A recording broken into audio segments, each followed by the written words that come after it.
Sziasztok!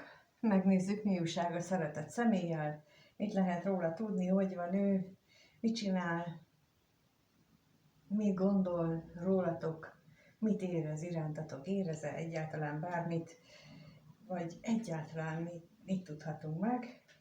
Ahogy szoktam, bele is kezdünk. És a kérdés az, hogy mi a helyzet ezzel a szeretett személlyel, mit lehet róla tudni, mi van vele, mi van most ő vele. Mi van ő vele?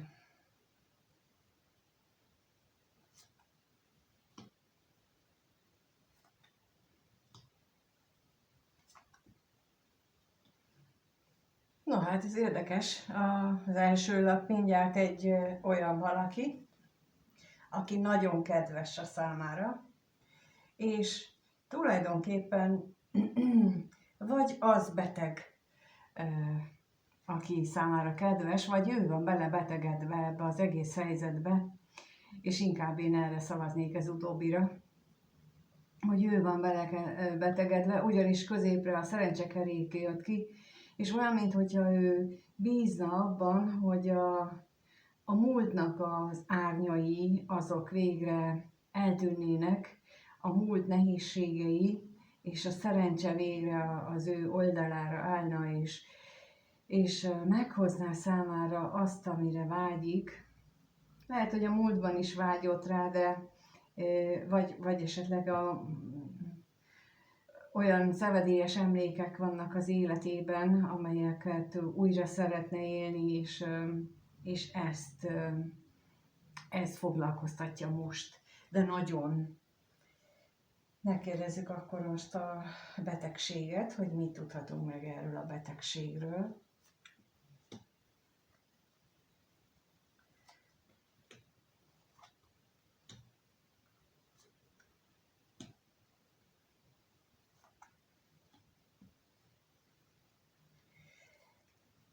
Néhánynál, tehát néhányatoknál az a helyzet, hogy ő nagyon vágyna arra, hogy valami megújuljon kettőtök között. Nagyon vágyna arra, hogy egy magasabb szintre emeljétek a kapcsolatotokat, sőt, ezt egyeseknél már azt jelenteni, hogy elkötelezett kapcsolódás legyen közöttetek, viszont rendkívül fél ettől, állandóan azt vizsgálgatja magában, hogy ő mennyire képes erre, illetve mennyi esélye van annak, hogy ebből lehet valami, de egyenlőre még a félelem az visszatartja őt bármiféle konkrét lépéstől, mert egyenlőre még nem látja biztosítva azt, amit ő elgondol, amit ő a fejében kigondol.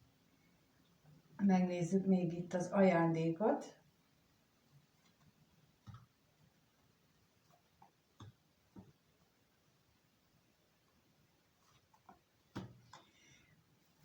Elképzelhető, hogy azért van mindezzel így, mert a múltban voltak neki olyan tapasztalatai, amelyek kifejezetten rosszul végződtek, kifejezetten azzal jártak, hogy ő saját maga úgy élte meg, hogy ő egy balek.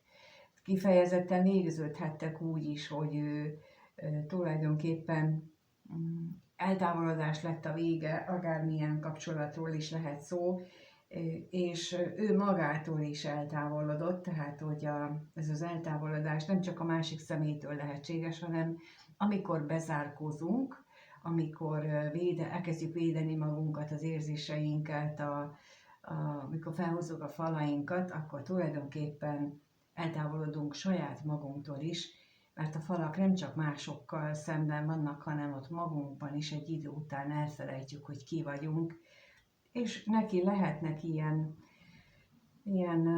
élményei, és ez az, ami akadályozhatja akár pillanatnyilag azt is, hogy a kettőtök kapcsolata tényleg egy magasabb szintre váltson, mint ahol eddig volt, és ez mindenkinél természetesen más jelent, de itt legtöbbőtök esetében azt gondolnám, hogy itt a tényleges elköteleződés az, ami jár a fejében, és amitől ő a legjobban fél, mert azzal vannak a legnagyobb dilemmái, hogy mi lesz abból. Megnézzük akkor most, hogy milyen gondolatai vannak irántad, illetve hogy te vagy ez a szívének kedves személy. Úgyhogy a kérdés az, hogy hogyan gondol ez a szeretett személy a nézőre. Hogyan gondol ez a szeretett személy a nézőre? Mit gondol a nézővel kapcsolatosan? Milyen gondolatai vannak vele kapcsolatosan? Mit gondol róla?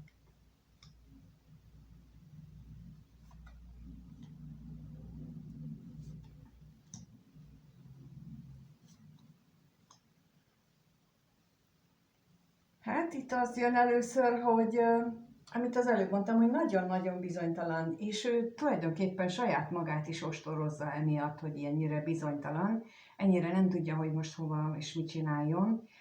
Ugyanakkor itt középen megjelenik valaki, aki, hát ő áll a fókuszban. Lehetsz te is ez a személy, mondjuk, ha idősebb, bölcsebb vagy tőle, vagy ő így tekint rád, de lehet valaki más is, akinek tulajdonképpen rosszul esik az, hogyha mondjuk vele találkozik, és akkor ő az, aki miatt főleg ez a bizonytalanság itt van az életében. Ő az a személy, aki miatt nem tudja meghozni azokat a döntéseket, hogy most akkor mihez kezdjen magával. Megnézzük a bírót, hogy miért van itt ez a dilemma.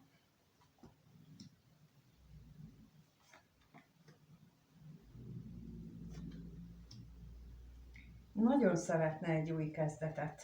Rendkívüli módon vágyik arra, hogy valahogy megújítsa az életét, de ez a megújulás, az tudja, hogy sok lemondással és sok változással járna, amitől viszont nagyon-nagyon óckodik, amitől nagyon fél, és ez a kettősség az, ami miatt ez a dilemma ilyen hevesen is meg tud benne nyilvánulni, hogy időnként jól letorkolja saját magát, hogy mit képzelsz el, hát hogyan gondolnád te azt, hogy most te megújítod az életet, hogy jól van ez neked így, ahol vagy, ahogy vagy, elégedj meg ezzel is. Szóval, hogy tudunk ám ilyen nagyon szépen beszélni magunkkal, ennek nincs, ez nem visz előbbre, mint ahogy ő nála is lehet látni. Megnézzük még ezt a látogatást, jó? Hogy ez kire vonatkozik, mire vonatkozik.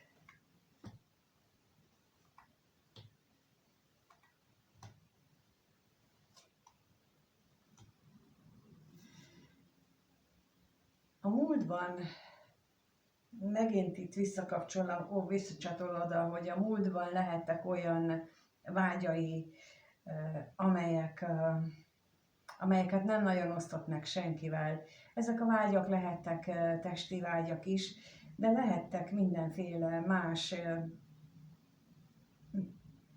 megélésre vonatkozó vágyak, amelyek, mint mondtam, nem biztos, hogy a felszínre kerültek, nem biztos, hogy kimondta. És lehet, hogy itt például ez a legnagyobb probléma, hogy ő mindent lejátszik fejében, és nem biztos, hogy kimondja.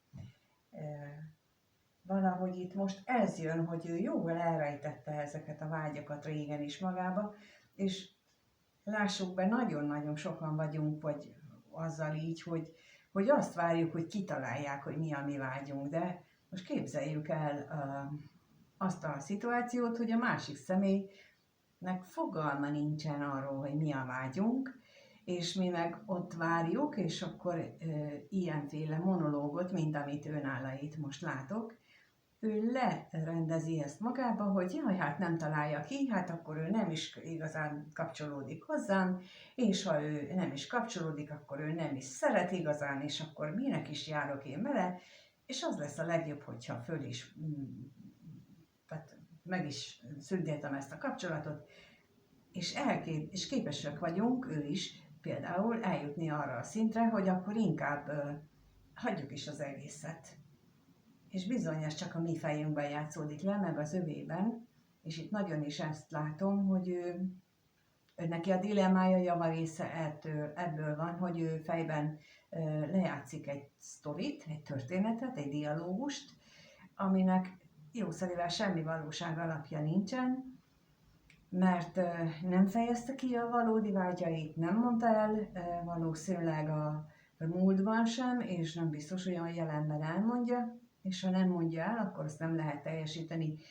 És miért nem szoktuk elmondani? Na miért várjuk azt, hogy valaki kitalálja? Mert ott van bennünk a félelem azért, hogy és mi van, ha azt mondja, hogy nem?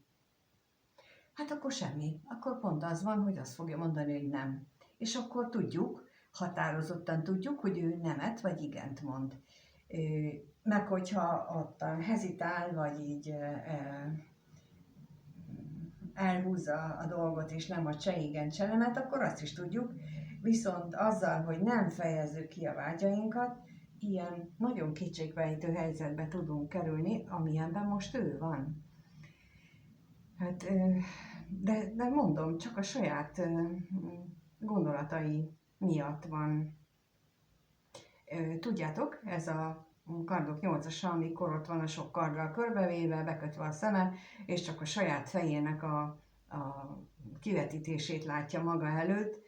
Tehát ez az állapot, hogyha a taróval akarnám most leírni, hogy itt sok kártya milyen érzést közvetít nekem.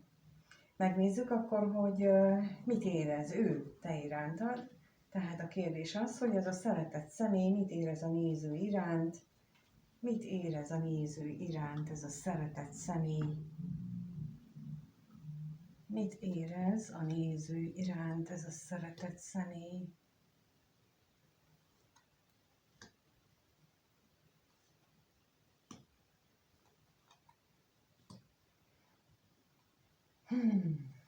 Szenvedélyes szerelmet érez, és ráadásul abban reménykedik, hogy a szerencse most már végre az ő oldalára, vagy a ti oldalatokra áll, és sikerül végre egy olyan nagyon jelentős változást megélni, ami hozzásegít benneteket, vagy őt legalábbis ehhez a szenvedélyes szerelem megéléséhez.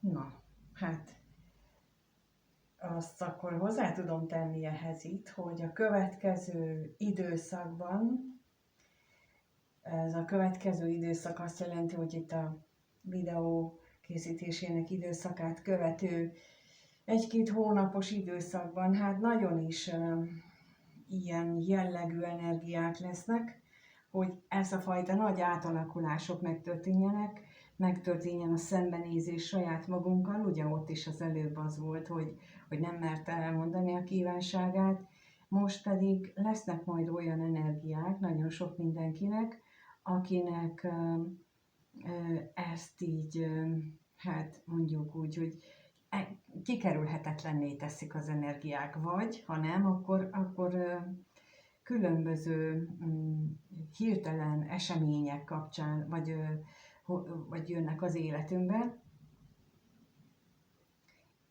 és ennek a kiváltója mindig az Uránusz. Már úgy értem, hogy nem az a kiváltója, hanem ami ezt mutatja egy születési képletben, az az Uránusznak a helyzete. Például akik olyan 1971-től, mondjuk 71 közepétől 74 közepéig születtek, nekik ott a augusztus vége, szeptember eleje időszak az ott nagyon különleges, nem feltétlenül jó dolgokat fog hozni, mert ott a Neptunusszal való szembenállás időszakában lesz az Uránusz, illetve már van is némelyiknek, vagy van akinek már most is ott van. És azért a szeptember eleje, mert ott, ha addig nem is történik semmilyen nagyon megjegyzendő dolog, ott irányt vált az Uránusz, és az, akinek nagyon nem megy a magába nézés, nem megy a magába fordulás, hát annak jön a pofonosztás, Én 4 évet tudtam így évet, nem 4 alkalmat, 4 egymás követő évben történt velem, és ebben benne volt a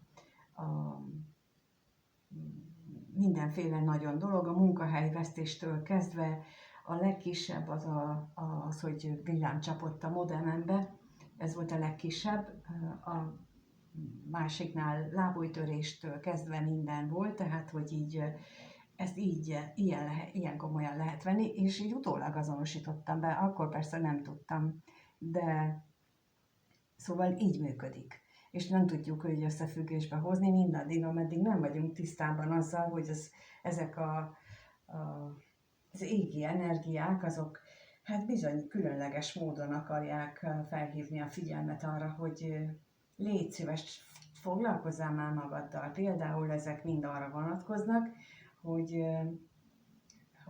elszigetelnek a hétköznapi munkától, vagy a hétköznapi ritmusból, és akkor arra késztetnek, hogy több nagy levegőt vegyél, és kezdjél el gondolkodni másképp. Hát ilyesmi időszak vár az említett időben születettekre. Megnézzük még most itt a halált, hogy milyen nagy változást hozhat, vagy érező tulajdonképpen. A találkozásotoknak a mélyülése várható, legalábbis az ő részéről, már nem is a találkozásotoknak, hanem a kapcsolódásotoknak a mélyülése várható, illetve arra lenne szükség, és mint a legelején láttuk, hogy ő tulajdonképpen gondolkodik is ezen nagyon, hogy magasabb szintre emelni ezt a kapcsolatot, viszont ehhez először a belső lelki szinten kell neki ezt megtennie magában, és azokat a korábbi elvárásait lehet, hogy változtatni kell, amelyek eddig őt akadályozták veled, vagy bárki mással kapcsolatosan. Még a szerencsétlenségre kérnék szépen, hogy mi az itten.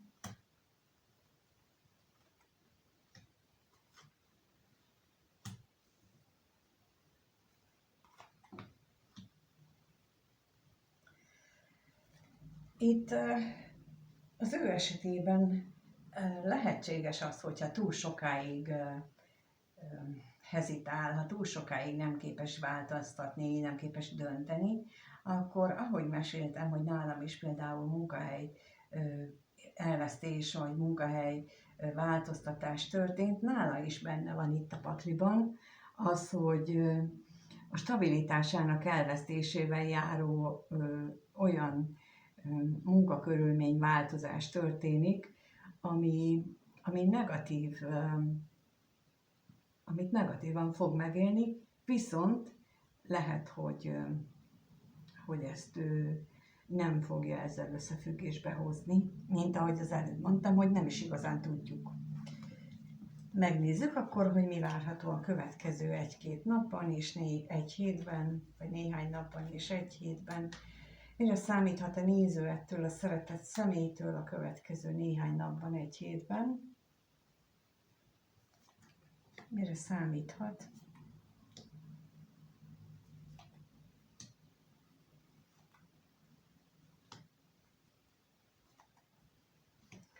Hát ez nagyon jó lenne, ha így történne, mert azt mutatják, hogy végre sikerül neki befejezni ezeket a bizonytalankodásokat. Lesz egy olyan nagy felismerése, ami hozzásegíti ahhoz, hogy ő másképpen lássa a dolgokat, másképpen élje meg ezeket a dolgokat, és tulajdonképpen ez egy hosszú távú megújulást hozhat az ő számára. Megnézzük, hogy mit jelent itt a halál. Mit jelent a halál? Mi ez a nagy változás?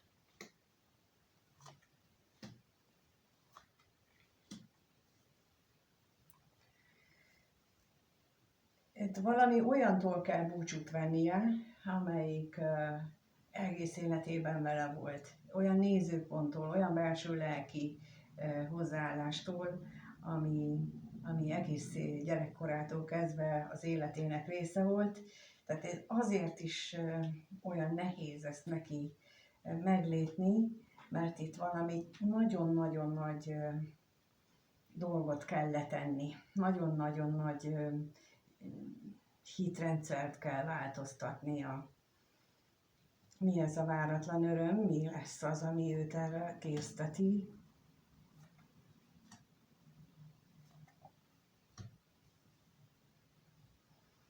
Fél, hogy elmegy a szerencséje. Valami olyan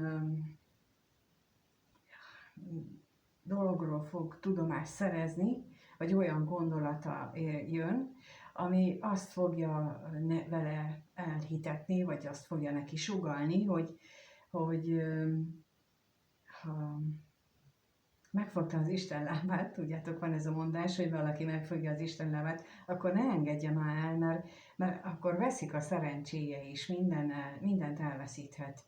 És itt olyan, mintha ilyen jellegű sugalmat, vagy ilyen gondolatot hallana meg, vagy valaki mástól, vagy ő maga ébred rá arra, hogy mit jelent ezt neki, illetve milyen pozitív élményt adsz az ő számára. A lényeg az, hogy valami hasonló felismerése lesz, hogyha ő nem lép időben, akkor ő a szerencse nem biztos, hogy mellette fog állni, és ellene fog fordulni. Még akár ez is meg lehet. Én bízom abban, hogy nektek viszont a szerencse mellétek áll, és minden jól fog sikerülni, és időben elkezditek ezeket a dolgokat vizsgálni magatokban, és rátok már ez az uránuszi hatás sem lesz jellemző. Például a holnap után, vagyis hát a héten 4-én lesz a Mars-Uránusz együttállás, ami még utána egy hétig kitartana a hatása, de ez a most következő néhány nap az váratlan felismeréseket is hozhat, illetve ha nagyon ellenállunk, akkor váratlan baleseteket is. Ezért javaslom mindenkinek, hogy ne álljon ellen, hanem engedje meg, hogy legyen minden úgy, ahogy lenni kell, és ez már könnyebbé tud tenni. Ezt meg tudja akadályozni például, hogy az ember elveszítse a munkáját, és csak egy egyszerű kis lábújtöréssel megúszza a dolgokat, vagy a modemét kicsapja a villám. Ez is benne jár, mert hogy közben én elkezdtem így munkázni, azért lett ilyen enyhe körülmény, vagy enyhe a következő években, úgyhogy én csak biztatni tudok mindenkit erre, hogy jól hallgasson befelé, amit hoznak a megérzések, az intuíciók, a gondolatok, ami bennünk van.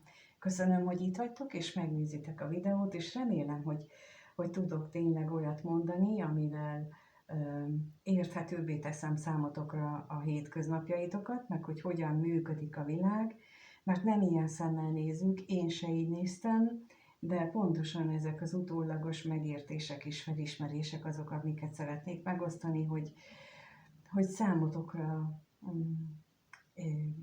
könnyebb legyen, mert nem kellett volna nekem se, csak mindig elmenekültem előle. Úgyhogy köszönöm a reakciókat is, hogyha bármilyen interakciót tesztek itt a videó alá, kommentet, lájkot, valamilyen emojit, vagy feliratkoztok, hogyha még nem vagytok feliratkozva. Az első kommentbe teszek be arra lehetőséget, hogyha tetszik a videó, akkor tudtok akár egy kávéval is támogatni, vagy ott tudtok egy lájkot adni hozzá, vagy bármit, úgyhogy, és oda beteszem a személyes elérhetőséget is, hogy akinek személyes, egyéni konzultációra, beszélgetésre van szüksége, akkor ott meg is tud keresni, és meg egyeztetni tudunk, hogy mit tehetünk, mit látok én az életből, mit látok a jövőből, és mit lehet tenni. Köszönöm még egyszer, és mindenkinek minden jót kívánok, ameddig nem találkozunk itt vagy ott. Sziasztok!